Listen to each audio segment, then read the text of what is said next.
সব কিছু ভগবানের। শ্রীল জয়প্রতাকা স্বামী গুরু মহারাজ সেটি শিক্ষা দিয়েছেন। এই জন্য সাধ্য সাধন, এটা হচ্ছে সাধ্য সাধন, এটাই ইহা বই আর নাই। সাধ্য তত্ত্ব কি? সাধ্য মানে কি? সাধ্য মানে কে জানে? পাওয়া। আমাদের কি পাওয়া? প্রেম, কৃষ্ণ প্রেম। তাহলে এই ভগবানের নাম থেকে কৃষ্ণ প্রেম হবে। সাধ্য সাধন কি? কৃষ্ণ নাম।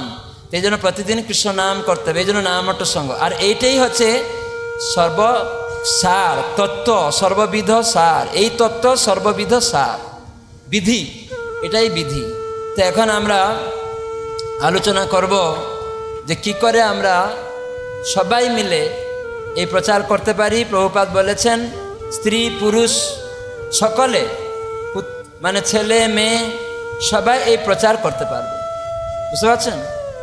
তো এখানে প্রভুপাদ একটা, এই যে গৃহস্থ কেমন হবেন, এই বইটা কালকে বলেছিলাম নিবেন। কয়জন নিয়েছেন? গৃহস্থ কেমন হবেন কয়জন নিয়েছেন? হাত তুলুন। সবাই নেবেন, প্রতিটা পরিবার নেবেন। আপনারা জানতে পারেন মাত্র 50 টাকা এটা দাম। প্রভুপাদ সুন্দর কথা এখানে আছে, এখানে প্রচার সম্বন্ধে লেখা আছে, সব কোট আছে এখানে। প্রভুপাদ সুন্দর সুন্দর কথা বলেছেন।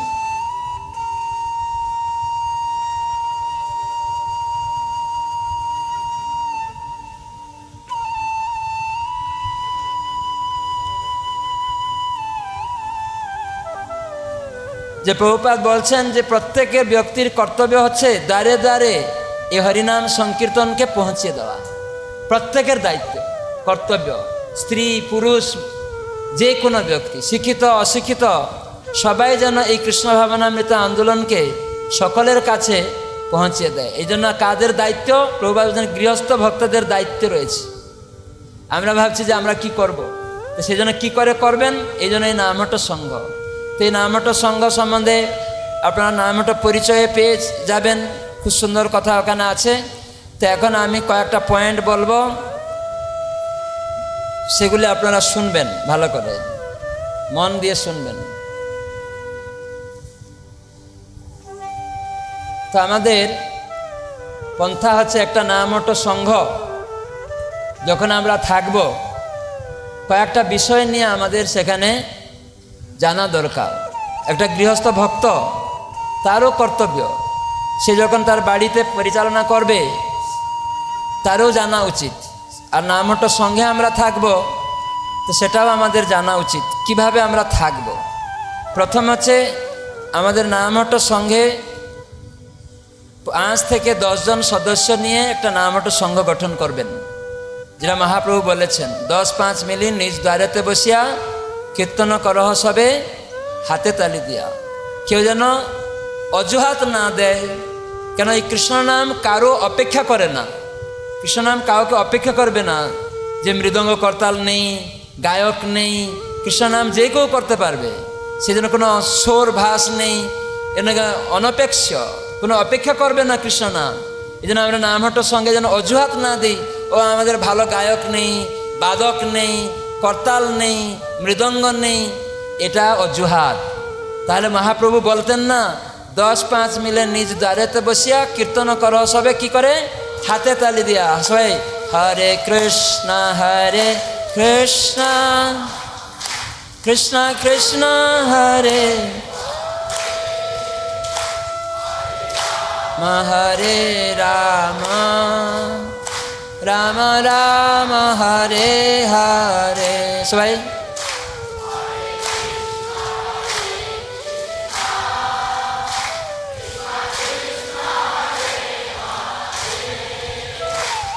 হরে রাম রাম রাম হরে হরে। ঠিক আছে, ধন্যবাদ। তাহলে আমাদেরকে মৃদঙ্গ লাগলো, হাততালি যথেষ্ট, কোনো অপেক্ষা করছে না। ভালো গায়ক আছে এখানে, সবাই গাইতে পেরেছে কি না?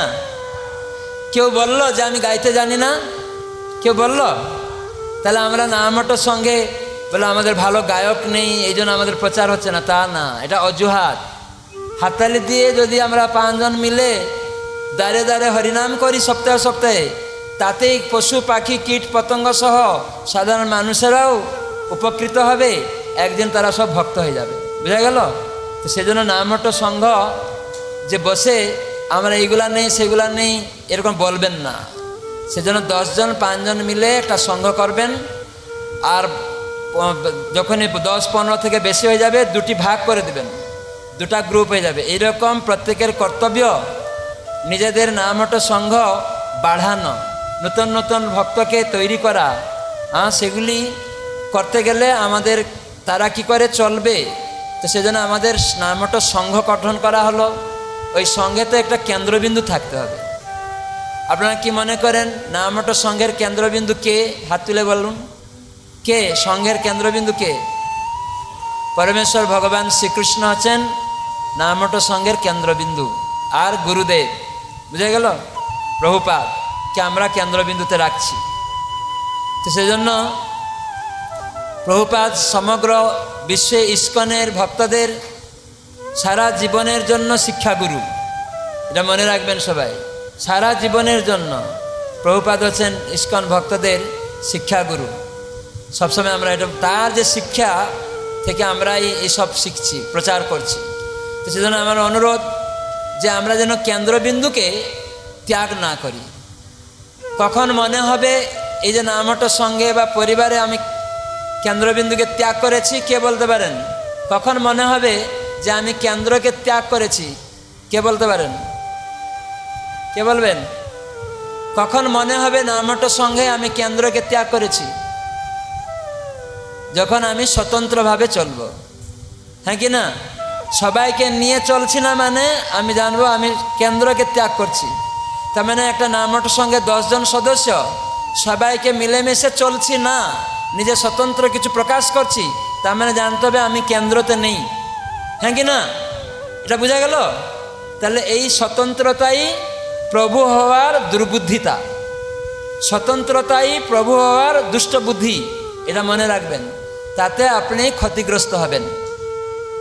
সেজন্য ভক্তি সিদ্ধান্ত সরস্বতী প্রভুপাদ এটা বলেছেন, স্বতন্ত্রতাই প্রভু হওয়ার দুষ্ট বুদ্ধি। সেজন্য আমরা যেন গুরুদেব বৈষ্ণবদের প্রভুপাদের যে মত পথ কৃষ্ণ যা দিয়েছেন সেইটাকেই আমরা গ্রহণ করব, নিজের মতে আমরা যেন না পরিচালিত হই।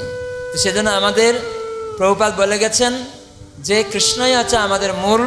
তাই আমাদের যা কিছু একটা সংস্থার মধ্যে থাকলে, সঙ্গের মধ্যে থাকলে আমাদের যা কিছু করব যেন সেখানে পরামর্শ করি, আলোচনা করি। যেসব সদস্য আমরা থাকব তাদের নিয়ে যেন বসে আলোচনা করব। বুঝা গেল? কি করবেন? আলোচনা করবেন। আপনারা করেন? পারেন? আমাদের অমল কীর্তিপ্রভু বলছে করি।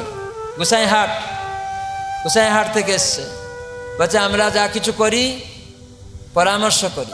খুব সুন্দর, ধন্যবাদ। শামুকতলা থেকে।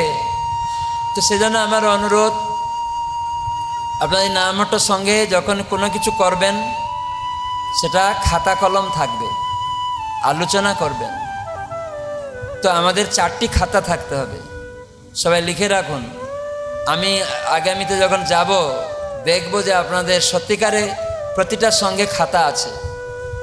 প্রথম খাতা হচ্ছে আমাদের একটা আলোচনা চক্র খাতা, নামহট্ট সংঘ আলোচনা সাপ্তাহিক আলোচনা চক্র খাতা, নামহট্ট সংঘ সাপ্তাহিক আলোচনা চক্র খাতা। আর যারা নামহট্ট লিখবেন, সাপোজ আপনার গোসাইহাট একটা গ্রামের নাম, ওখানে যখন নামহট্ট সংঘের নাম কি দিবেন? ইস্কন অনুমোদিত গোসাইহাট শ্রী শ্রী হরে কৃষ্ণ নামহট্ট সংঘ। যেন ইস্কন গোসাইহাট নামহট্ট সংঘ লিখবেন না, ইস্কন শামুকতলা নামহট্ট সংঘ এরকম লিখবেন না, ইস্কন অনুমোদিত লিখতে হবে।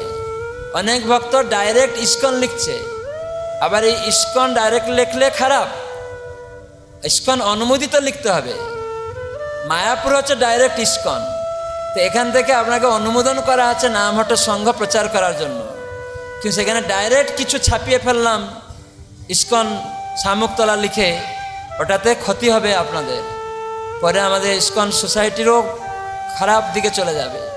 সেজন্য আমরা কিছু জানি না, উল্টোপাল্টা করবো। আবার ইস্কন অনুমোদিত লিখলেও খারাপ হবে যদি আমরা পরামর্শ করে কিছু না করি। দুটি যেহেতু ইসকন নামটা রয়েছে, অনুমোদিত হোক ডাইরেক্ট হোক, দুটোতেই যদি আমরা কিছু বেআইন কাজ করি বলবো ইসকনের ভক্ত, এরকম খারাপ করলো। তো এমন কিছু আমরা করব না যেন প্রভুপাদের এই সোসাইটির বদনাম হয়, বন্ধ হয়ে যায় আমার জন্য, আমাদের নামহট্ট সংঘের জন্য। তো সেজন্য কেউ স্বতন্ত্রভাবে কিছু করবেন না। সেজন্য সেখানে নামহট্ট সঙ্গে যা কিছু করবেন এখানে প্রথমে পরামর্শ করবেন, তাহলে কেন্দ্রবিন্দু থাকতে হবে। দ্বিতীয় হচ্ছে পরামর্শ করা। তার মানে পরামর্শ যদি কিছু করবেন, সেখানে করার পরে সংঘের মধ্যে সদস্যরা সেটা আলোচনা করতে হবে জেলা প্রচারকের কাছে, যে এটা আমরা করতে যাচ্ছি এটা ঠিক কিনা, কো ডাইরেক্টরের কাছে, বা ওখানে যদি উপচক্রপতি থাকে, চক্রপতি থাকে, মহাচক্রপতি থাকে, মালা সেনাপতি থাকে, উপচক্রপতি 4টা সংঘকে নিয়ে যেন হোক, এরকম 12টা সংঘ নিয়ে চক্র সেনাপতি, 36টা সংঘ নিয়ে মহাচক্র সেনাপতি, 108 সংঘকে নিয়ে মালা সেনাপতি, এক একজন দায়িত্ব নিতে হবে। এরকম গুরুমা বলেছেন যে ভক্তরা যেন দায়িত্ব নেয় প্রচারের জন্য। তো এখানে কারা সংঘের সেক্রেটারি আছেন হাত তুলুন দেখি। নামহট্ট সংঘের সেক্রেটারি খুব কম। সভাপতি কারা আছেন? সভাপতি অনেকে আছেন। এখানে কি উপচক্র হয়েছে কোনো জেলায়? উপচক্রপতি আছে কেউ? 4টা সংঘ দেখেন কয়েকজন আছেন। চক্র সেনাপতি এরকম কেউ আছে? 12টা সংঘ দেখেন এরকম 1টা 2টা। মাতাজিদের মধ্যে কেউ চক্র সেনাপতি নেই কোনো জেলায়? 4টা জেলার মধ্যে হয়নি। তো আমার ভিক্ষা এই উপচক্র, চক্র, মহাচক্র এগুলি যেন গঠন হয়। আমি আমাদের সুমধুর প্রভু, সত্যমাধব প্রভু, শ্যাম সখা প্রভু, আমাদের অনুপম নিতাই না, অনুপম নিতাই প্রভু, ওনাদের অনুরোধ করব এজন্য এখান থেকে গিয়ে আপনারা গঠন করবেন। পাশাপাশি 4টা সংঘকে নিয়ে একটা উপচক্র, সেটার জন্য কে উপচক্রপতি হবে নিজেদের মধ্যে আগে নির্বাচন করবেন, তারপরে জেলা প্রচারককে দেখিয়ে অনুমোদন করে রাখবেন। আর তারপরে উনি যে পার্মানেন্ট হয়ে গেলেন তা নয়, তখন উনি করবেন, কিন্তু 2 বছর কি 3 বছর পরে উপচক্রপতি চেঞ্জ করে আবার একজনকে দিতে হবে, সে কেমন আরও সেবা বাড়াচ্ছে কিনা দেখার জন্য। তাহলে কি হবে? সুন্দর চলতে থাকবে। এরকম নয় যে তাকে ত্যাগ করা হলো, না, আমাদের সংগঠনকে ঠিক করে রাখার জন্য সবাই দায়িত্ব নিল, সবাই সেবার সুযোগ পাবে। তো এরকম অভ্যাস করবেন, দেখবেন প্রচারককে সাহায্য এইভাবে করতে হবে। গুরু মহারাজ বলছেন প্রচারক একজন, জেলা প্রচারক সারা জেলায় ঘুরতে পারবে না। তো সেই জন্য গুরু মহারাজ চাইছেন ভক্তিবিনোদ ঠাকুরের এই পন্থা, যে এক একজন গৃহস্থ তারা 4টা গ্রুপ দায়িত্ব নেবে, এক একটা গৃহস্থ 12টা গ্রুপ দায়িত্ব নেবে, এক একটা গৃহস্থ 36টা গ্রুপ দায়িত্ব নেবে, একটা গৃহস্থ 108 গ্রুপ দায়িত্ব নেবে। তারা সিস্টেমেটিক চলবে। যখন আপনারা উপচক্রপতি কিছু করতে যাবেন, চক্র সেনাপতির সহায়তা নেবেন।